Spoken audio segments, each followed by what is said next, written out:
చేసినట్టుగా నిన్న అసెంబ్లీలో చూశాను. ఏంటంటే జగన్ గారి పేరు అన్ని పథకాల మీద ఆయన పేరు పెట్టుకున్నారు అని చెప్పి చూపిస్తూ ఉన్నాడు. విద్యార్థులకి ఇచ్చిన సంచి మీద ఒక చిన్న మూల ఇంత చిన్న ఫోటో ఉంది జగన్. నిజంగా జగన్ గారు చేసినన్ని పథకాలు ఈ రాష్ట్రంలో అమలు చేసినటువంటి హామీలు ఎప్పుడైనా మీ జీవితంలో చంద్రబాబు గారు ఎప్పుడైనా మీరు చేయగలిగారా? ఎప్పుడన్నా చేయగలిగారా? ఎలక్షన్ ముందు ఇవ్వటం, ఎలక్షన్ తర్వాత తప్పించుకొని తిరగడం. ఇప్పుడు అదే జరుగుతుంది కదా. 9 నెలల కాలంలో ఏమి ఇవ్వలేదు కదా. అలాంటిది మీరు ఇంకా జగన్ గారిని ఎలా విమర్శిస్తారండి? నిన్న ఆయన చెప్తా ఉన్నాడు, విద్యామంత్రి అట ఆయన చెప్తా ఉన్నాడు లోకేష్, ఈ చూడండి అన్ని పథకాల మీద జగన్ పేరు. మరి మీ హయాంలో మీరు చేసినటువంటి ఇదిగోండి,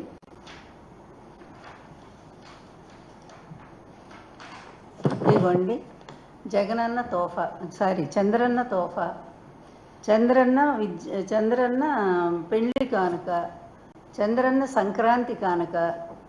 ఇక సంచుల మీద చూసారా, ఈ సంచుల మీద బియ్యం ఇచ్చే సంచుల మీద కూడా పెద్ద పెద్ద ఫోటోలు, మొత్తం చంద్రబాబు ముఖమే.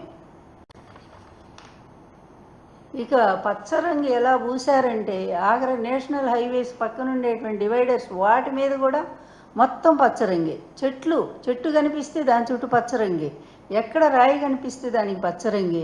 ఇంతగా పిచ్చి ప్రచారం చేసుకున్నటువంటి మీరు మరి ఈరోజు జగన్మోహన్ రెడ్డి గారిని విమర్శిస్తారు. జగన్మోహన్ రెడ్డి గారు తీసుకొచ్చినన్ని సంస్కరణలు ఎప్పుడైనా మీకు జీవితంలో తెలుసా అండి? అసలు చంద్రబాబు ఆయన కొడుకు లోకేష్ ఇద్దరిని అడుగుతా ఉన్నాను, ఏనాడైనా సరే రాష్ట్రం కోసం, అభివృద్ధి కోసం, ప్రజా సంక్షేమం కోసం మీరు 45 ఏళ్ళ ఇండస్ట్రీని గొప్పగా చెప్పుకుంటూ ఉన్నారు.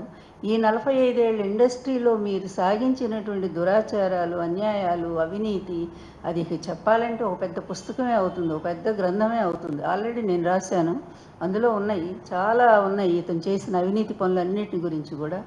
అందువల్ల మీరు వచ్చి ఈరోజు ఓ పతివ్రతలాగా, వృద్ధనారి పతివ్రత అని ఒక సామెత ఉంది. అసెంబ్లీలో ప్రతిపక్షం లేదు కనుక మిమ్మల్ని మీరు పొగుడుకుంటా ఉన్నారు, మేము బూతులు మాట్లాడినవన్నీ ఎటుపోతాయండి? చంద్రబాబు గారు ఎంత భయంకరమైనటువంటి తిట్లు తిట్టించారండి. మీ పట్టాభి కానివ్వండి, మీ పార్టీలో వాళ్ళు, మీ సోషల్ మీడియా కానీ ఎంత భయంకరమైన పోస్టులు అండి. భారతమ్మ గారిని మొన్న కూడా ఎంత హీనంగా తిడుతూ ఉన్నారండి మీరు.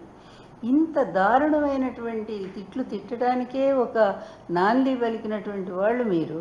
తిట్టండి ప్రతిపక్షాలని, ఎంతైనా తిట్టండి అని చెప్పి తిట్టించి ఈరోజు నాకేమీ తెలియదు, నేను అసలు ఎప్పుడు కూడా తిట్లను నేను ప్రోత్సహించలేదని మాట్లాడుతూ ఉన్నారు.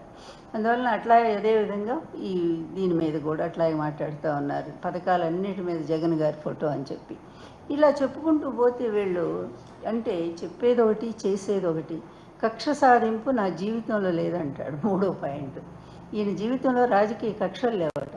రాజకీయ కక్షలు నీకు లేనిది ఎప్పుడు చంద్రబాబు? రాజకీయ కక్షతోనే కదా ఎన్టీఆర్ గారిని మరి పదవి దించేసావు నువ్వు. రాజకీయ కక్షతోనే కదా లక్ష్మీపార్వతిని రోడ్డు మీద పడేసావు. ఇప్పటికి కూడా తిడుతూనే ఉన్నారే మీరు. అదేవిధంగా రాజకీయ కక్షతోనే కదా ఆ రోజు వైఎస్ రాజశేఖర రెడ్డి గారి మరణం వెనక మాకు ఇప్పటికి కూడా పెద్ద ఇదే ఉంది. మరి అది ఇప్పుడు ఇంకా ఎందుకంటే అసలు విషయం బయటికి రాకుండా మాట్లాడకూడదు కనుక. అదేవిధంగా ఇంకా చూసుకుంటా